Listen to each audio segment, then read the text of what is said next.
السلام علیکم ورحمۃ اللہ وبرکاتہ۔ الحمد للہ الذی خلق الانسان وعلمہ البیان وبعث رسلہ لہدایۃ الانس والجان، والصلاة والسلام علی خیر خلقہ محمد وعلی آلہ واصحابہ الکرام الی یوم القیام، اما بعد۔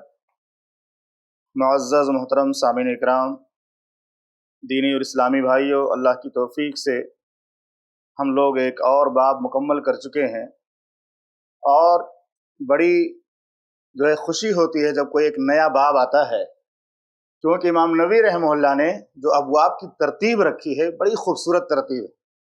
جیسے کہ ہم نے اس سے پہلے پڑھا، بہت ساری حدیثیں سنی کہ آخری عمر میں نیکیاں زیادہ کرنی چاہیے۔ اب آگے باب باندھتے ہیں کہ نیکیوں کی الگ الگ شکلیں ہوتی ہیں، نیکیوں کے بہت سارے راستے ہیں۔ باب فی بیان کثرت طرق الخیر، یہ باب ہے نیکیوں کی راستوں کی کثرت کے بارے میں، کہ نیکیوں کے بہت سارے راستے ہیں، الگ الگ مزاج کے لوگ ہوتے ہیں، الگ الگ نیکیاں اللہ نے رکھی ہیں، جو جس کو آسان لگے وہ نیکیاں کرتا جائے۔ تو باب ہے اس بیان میں کہ نیکی اور بھلائی کے راستے بہت زیادہ ہیں۔ آیت کریمہ ہے سورہ بقرہ کی، وما تفعلوا من خیر فإن اللہ بہ علیم، تم جو کچھ نیکی کرو گے اللہ اسے جانتا ہے۔ ایک دوسری آیت ہے، وما تفعلوا من خیر یعلمہ اللہ، جو کچھ تم نیکی کرتے ہو اللہ اسے جانتا ہے۔ اور ایک دوسری آیت ہے سورہ زلزال کی، فمن یعمل مثقال ذرۃ خیرا یرہ، جو ذرہ برابر نیکی کرے گا اس کو پالے گا، اسے دیکھ لے گا قیامت کے دن۔ اور ایک اور آیت ہے سورہ جاسیہ کی، من عمل صالحا فلنفسہ، جس نے کوئی بھی نیک عمل کیا اس کو اس کا فائدہ ملے گا۔ سورہ جاسیہ کی آیت نمبر 15 ہے۔ اور سعید بن جبیر رحمہ اللہ سورہ زلزال کی جو آیت کریمہ ہے، فمن یعمل مثقال ذرۃ خیرا یرہ سے متعلق فرماتے ہیں، کہتے ہیں مسلمان پہلے یہ سمجھتے تھے کہ چھوٹی نیکی کی کوئی حیثیت نہیں ہے، چھوٹی چھوٹی جو نیکیاں کرتے ہیں اس کا کچھ بدلہ نہیں ملے گا، یا اسی طرح سے چھوٹا چھوٹا کوئی گناہ کرتے ہیں تو اس کی کوئی پکڑ نہیں ہوگی۔ تو یہ آیت کریمہ نازل ہوئی، فمن یعمل مثقال ذرۃ خیرا یرہ ومن یعمل مثقال ذرۃ شرا یرہ۔ اس کے بعد کہتے ہیں اس باب میں بہت ساری آیتیں ہیں، نیکی کے الگ الگ طریقے اور راستے ہیں، اور کوئی بھی نیکی ضائع نہیں ہوگی۔ تو یہ اللہ تعالیٰ کا بہت بڑا فضل و کرم ہے کہ الگ الگ طرح کی نیکیاں اللہ نے ہمارے لیے جو ہے جاری کی ہیں، یعنی نیکیوں کا راستہ بتایا ہے، الگ الگ جو ہے صورتیں اس کی ہیں، تاکہ جو نیکی ہمارے لیے آسان ہو ہم اس کو کرتے رہیں۔ اللہ کی مہربانی ہے تاکہ ہر شخص کسی نہ کسی طریقے سے نیکی کر سکے اور زیادہ ثواب حاصل کر سکے۔ ابن عثیمین رحمہ اللہ کی شرح سے چند باتیں میں آپ کے سامنے پیش کر رہا ہوں۔ اس حدیث کی شرح میں علامہ ابن عثیمین رحمہ اللہ فرماتے ہیں کہ نیکی کے بنیادی طور سے 3 راستے ہیں۔ بڑی اہم بات، نیکی کے بنیادی طور سے 3 راستے ہیں۔ پہلا راستہ بدنی، دوسرا راستہ مالی، کسی آدمی کو اللہ نے پیسہ نہیں دیا، تندرستی دی ہے، جسم دیا ہے، طاقت دیا ہے، اس کے ذریعہ وہ نیکی کما کر سکتا ہے۔ بہت ساری عبادتیں ہیں جو بدن سے کی جاتی ہیں، جیسے روزہ وغیرہ ہے۔ اور دوسری جو صورت ہے وہ ہے مالی، اما بذل مالی و اما مرکب من ھذا وھذا۔ اور تیسری صورت ہے کہ ایسی عبادتیں جس میں مال بھی اور بدن بھی، جیسے حج وغیرہ ہے، پیسہ بھی لگتا ہے اور جسم بھی لگتا ہے۔ تو یہ 3 صورتیں ہوتی ہیں کہ آدمی چاہے تو جسمانی نیکی کرے جو جسم سے کی جاتی ہیں، طاقت اور قوت کے ذریعہ کی جاتی ہیں، کسی کی مدد کرنا، کسی کا بوجھ اٹھانا ہے، کسی کا سپورٹ کرنا، بہت سارے راستے ہوتے ہیں۔ اور دوسرا ہے مالی نیکی کا سلسلہ بہت لمبا ہے، اس میں بھی بہت سارے لوگ پیسوں سے مدد کرتے ہیں، کوئی غریب کی، مسکین کی، بیوہ کی، کسی غریب کی فیس بھر دیا، کسی کے مکان کا بھاڑا دے دیا، کسی کو راشن دے دیا، الگ الگ اس کی شکلیں ہیں۔ اور تیسرا مالی اور بدنی دونوں ملا کر کے، جیسے کہ اللہ کے راستے میں قتال کرنا، جان و مال دونوں کی قربانی ہے۔ حج کا بھی میں نے ذکر کیا، اس میں بھی دونوں طرح کی محنت پڑتی ہے، مال بھی لگتا ہے، اور جسمانی طور سے آدمی مضبوط بھی رہے تو اچھے طور سے ادا کرتا ہے۔ اس کے بعد کہتے ہیں کہ اللہ نے قرآن میں فرمایا فاستبقوا الخیرات، میں نے نیکیوں کے الگ الگ راستے بنائے ہیں تو نیکیوں میں سبقت کرو، جو جس طرح سے کر سکتا ہے نیکی اس طرح نیکی کرتا رہے۔ اس آیت کریمہ سے بات واضح ہوتی ہے کہ نیکیوں کے بے شمار راستے ہیں جن میں سبقت لے جانے کی ترغیب دی گئی ہے۔ اور ایک دوسری آیت میں اللہ رب العالمین نے فرمایا